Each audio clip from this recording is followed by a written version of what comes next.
guys, Ash here coming at you today in Raid Shadow Legends. Welcome to the video, guys. Hopefully it finds you all doing well. I'm in a great mood today. Today we're going to talk about, in honor of the video, I put her freaky freaking avatar photo as my player avatar. Thank you for this opportunity. Wouldst thou like to live deliciously? Plarium Points Program Champion. It is SEARSHA the Charred.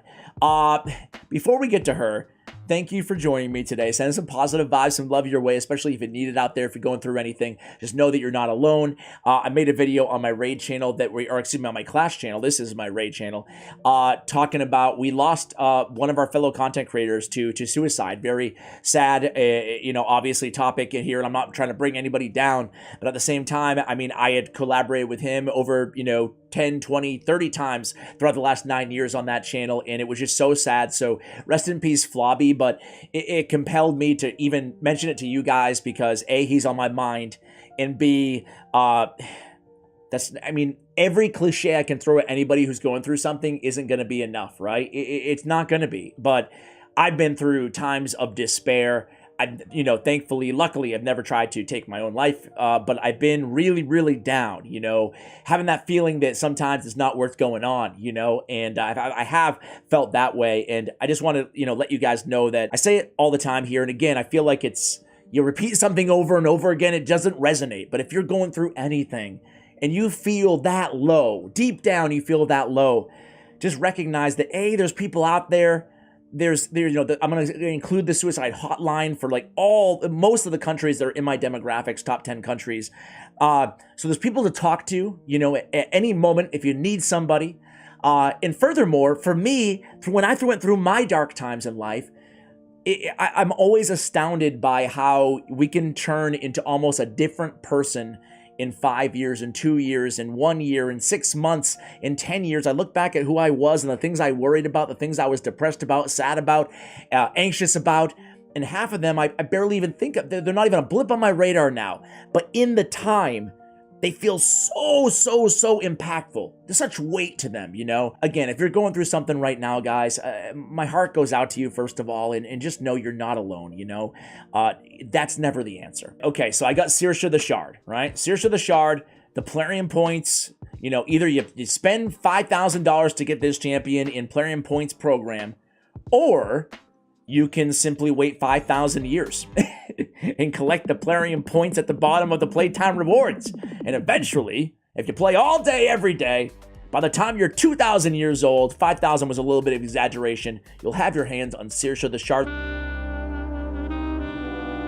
Is there a third option? I'm going to do a proper guide on this champion on my other channel, because as I said, a little embarrassed to even have this champion. One too many shard opening video maybe here on the channel.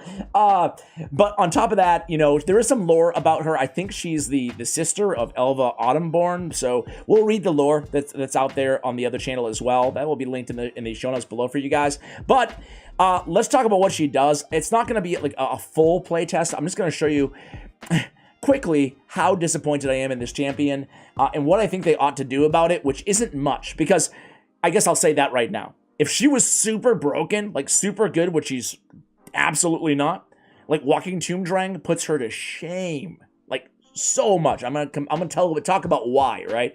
But if they made her too OP, though, I mean, she's not OP. She's not even average. She's below average, right? But even if they made her a little bit above average or did something like really unique, like a Lydia-type passive, or as OP as a Mithrala, it would just make this massive bridge between the spenders and the non-spenders in this game, or even moderate spenders. So I'm actually, bizarrely, even as somebody who clearly has spent enough to get my hands on her, I am kind of happy she's worthless, but I will say it's kind of weird that they put her to incentivize nobody because nobody cares about her, Then they try to sell us the Plarium Points. Look at this really quickly here, guys. They try to sell us these Plarium Points in the shop, right? I mean, I can get my hands on 2,500 of them for 50 buckaroos. I mean, come on, dude. There's got to be somebody out there who's bought those, right? Hopefully none of my viewers. Don't do it. God. Sometimes you have to state the obvious. Anyway, let's talk about why she sucks so badly, right? On the A1, a triple hitter, each hit has a 45% chance when booked of increasing the duration of any HP burn on the target by 1 turn. Not a bad A1. We also have a 65% chance of decreasing the duration of a random buff on the target by 1 turn. Again, not a bad A1. This happens on each hit too, so really cool. Really cool ability here. You know, on Forest Fire, her A2 attacks all enemies, 100% HP burn for 2 turns on a 4-turn cooldown. Okay? Blazing Panic, 4-turn cooldown again. Okay? Attacks all enemies, decrease turn meter of all enemies by 15%, decrease turn meter of all enemies under HP burn by an extra 15%. So we get like a Sylar A3. Okay. Best case scenario with no decreased speed and not a lot of damage on this champion either. Multipliers are nothing at all really. So, okay, interesting. This passive must be insane. Stoked. Whenever this champion is attacked by an enemy under HP burn, heals this champion at 25% of the damage received. Also has a 30% chance when booked of instantly activating any HP burn debuffs on the attacker. Now we're talking here. So this is what kind of got me, I don't want to say excited because I was very skeptic of this kid. But I was like, you know what? Maybe stoked is just, you know, even though it's a 30% chance, maybe once you know, when you read it on paper, it doesn't sound like much or whatever, but maybe in practice, you have her out there on the battlefield, she's just instantly activating all over the place, and HP burn's gonna tick on everybody, it's gonna do tons of damage. Nah, no, not at all. Not at all, man. I ran her so many. I'm going to tell you what I did with this champion, but last thing I want to show you guys is the base stats. Let me just go ahead and show you how I have her geared out right now. This is my thought process on her. Base stats suck to put her in regen in Immortal. And for me, the number one way I would actually use this champion, this is what I had hoped for, honestly, guys. I had hoped for only one thing out of this champion. Only one thing. I want to use her to farm Sand Devil's Necropolis stage 25. Boy, is the joke on me, man. I'm not even going to show you this run because she'll die in 10 seconds. She's not even good in Sand Devil, honestly. She's not. Because the Sand Devil on the A2 ability, is it over here? Yeah. Removes all buffs and then heals and then attacks, or excuse me, all debuffs. So it's not like there's nothing there to instantly activate. It's not like a Chronom, it's not like a ninja who's instantly activating on the attack. So, you know, there's no instant activation. It's just like a 4-turn HP burn champion who's not doing anything, you know? Plus, stage 25 has like 550 or 600 resist. So I need to get the accuracy in Sylvan Watchers where I have no good accessories. I need to get that super high while still getting the HP super high. It doesn't work. Then I thought to myself, you know what? Because I'm sick, frankly. I run Ninja and Godseeker and Eerie as a duo team on stage 24. I thought to myself, you know what? I can get rid of Ninja in a regen and Immortal. Ninja in regen and Immortal is great for Sand Devil 24, but I want to use him in Relentless again and get some massive damage in Hydra and stuff. So I thought, you know what? All I need is her to be viable on any stage of Sand Devil. I set my sights all the way on stage 17 as Magic Affinity is the first stage that I can get those superior oils. So I thought to myself, okay, stage 17, this is going to be where I use her. But again, guys, it's going to take me, sure. The good news is they're going to win the battle. The bad news is it's going to take 580 years. Because again, you'll see it right now, right? Boom, we do some damage, and that's it. We don't get the instant activation, the cleanse comes down, and yeah, I mean, I'm exaggerating that it will take that long, but I'm not going to even show you the entire fight because it's going to be super, super boring. Suffice it to say, she's actually a little bit tanky. Well, maybe not. I think she's fine. I think we're going to get into the rhythm here. Okay, we get the burn. Awesome. Do a little bit of damage. Okay, cool. Check this out. Cleanse, boom, done. No instant activation. So yeah, dude, like, so many champions could do this in regen gear. It's not like any burner in the game, basically, you know? So Walking Tomb Drain, a billion times better. But then I thought, okay, so you know what? Can't use her in Sand Devil. Not going to help me there. Okay, that's fine. I thought to myself, you know what? Maybe she's like really cool, like an uber awesome spider, ice golem, speedrunner. You know, every time somebody hits her, going to instantly activate all that stuff, right? And unfortunately, her base stats suck. So it's very difficult to build her tanky enough to stay alive. I want to quickly, I'm going to show you, let me just show you the gear that I have on her right now. I've tried everything. I want to be clear with you guys right now. I have really good regen and immortal gear on her right now, and I've tried everything though. Like, this is not the only build I've used. I jacked her up to 280 speed, a little bit less HP because I'm limited in the gear that I have, you know, and I've tried her with way more accuracy as well, obviously, for later stages of Sand Devil. Dude, nothing works, you know? Right now, I have her in a solo build, right? So this is what I'm going to show you in Ice Golem right now. But basically, you guys know the Masteries. Spirit Haste, increased speed by 8 for each dead ally, an extra 24 speed. Wrath of the Slain, increased damage inflicted by 5% for each dead ally, stacks up to 10% there. Then we have Whirlwind of Death, increases speed by 6 for each enemy killed, to extra 18 speed there. These are the masteries that we want to have on our solo build champions, right? So everybody knows that. We're good. We have regen, we have immortal, we have a lot of HP on this build, 90k, but again, we're scaling from 19k, which isn't 19k is not awful for an epic champion or something like that, you know? But let me just compare her to Walking Tomb Drang, okay? Walking Tomb Drang, we're going to do an updated video on... Actually, we've never done a video on him. We're going to do a video on him coming in a few days. He's in regen and immortal as well. First of all, his base HP scales so much better. 23k. That's what I'm talking about. Not only that, guys, but he's got it. HP burn on a 3-turn cooldown, not a 4, that can't be resisted. Furthermore, he has an instant activation of any HP burns on the target, excuse me, after attacking on his A1 on Corpse Fire. So he's got instant activation on his A1, guaranteed. It's not like a 30% chance, 100% chance. And yeah, so he's a boss. He is insanely good.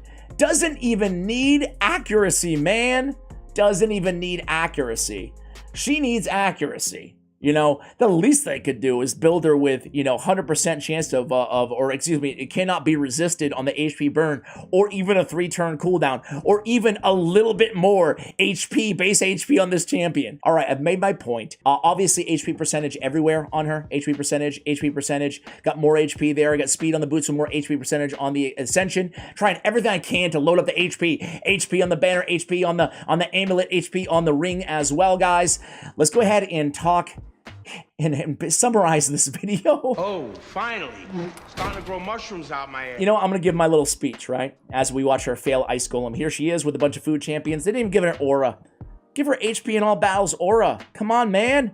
Give her a 40% HP in all battles, you know? But again, go back to my main point here. The player and play program, I think it's... I think it is, I want to be real here, right? They should get rid of, I mean, it's too late now, right? But this champion is nothing. Give artifacts, basically, you know how they took everything out of the game? You know, have you guys noticed that? They've been putting in these Plarium points into the reward sections of some tournaments and stuff like that. It's a sneaky move, honestly, you know? They're basically giving us her, right? We get excited about that. They gave us SEARSHA, instead of all the stuff they used to give us, silver and whatever it was, shards, I don't know, but they're replacing, you know, different events with Plarium points instead. So my whole thing is this is against a Magic Affinity. Let me just try an earlier stage here. My whole thing is, you know what? I don't know what you're going to do with this champion. I don't know if she obviously deserves a buff, right? But my whole thing is, like, the fact that they switched in the Plarium points as a reward, you know, and then they gave us the crappiest champion known to man to get to. Like, give me Mordecai over this freaking champion, seriously. You know, like, what am I doing? What am I supposed to be doing with this champion, you know? Back to my point. I think it'd be really cool. Plarium, if you're watching, I know you're not going to do it. I love you guys, but I know you're not going to do it. So I know you're listening, but I know you're going to be like, there's Ash again, just complaining about something. Who cares? The thing is not to be super negative, but golly, with these Plarium points, give us some of those rewards back, you know? Forget the champion. Sure, give her a small buff or whatever. I don't want her to be broken, you know? But give her something unique, you know? Anything unique maybe added to the table here? Sure, she can maybe solo Ice Golem 20. You know, maybe, if we're lucky here. Maybe Spider 21 or something, you know?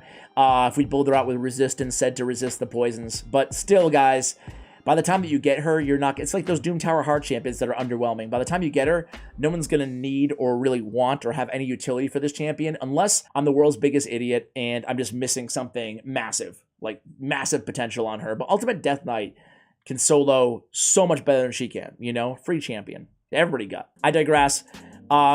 Yeah, man, give us some of those rewards back in the Plarium Points reward track or whatever, you know?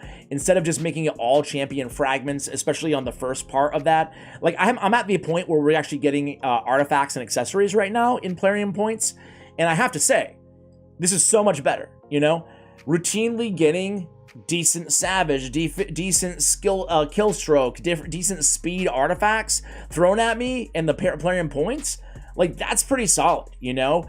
But the fact that they replaced all that stuff, I guess my only ask is that, could you please give us some of those rewards back in the actual rewards for Plarium Points? It's still going to benefit spenders more, which really sucks, but I just have to be real with you guys. They've done a lot of really awesome things lately in this game. I love the hard dungeons, you know, I just really love a lot of what they've been doing, honestly. So I'm like really bullish on Raid Shadow Legends moving forward, but I'm really bummed out with this Plarium Points, like how they've treated the rewards, and you know, it's not just about the champion, even though I do think she's trash. But hey, looks like she can solo Ice Golem 20. Yay! That's exactly what I wanted here. A 5-minute solo champion. Actually, I'll see how long she takes, and if she can even get it done, I'll be right back. All right, so she died. There we go, guys. That's SEARSHA the Charred. Thank you for watching till the end of the video, guys. Really appreciate you all. Hopefully you have a great day or evening or whenever it is you're watching. Much love, and as always, take care, guys.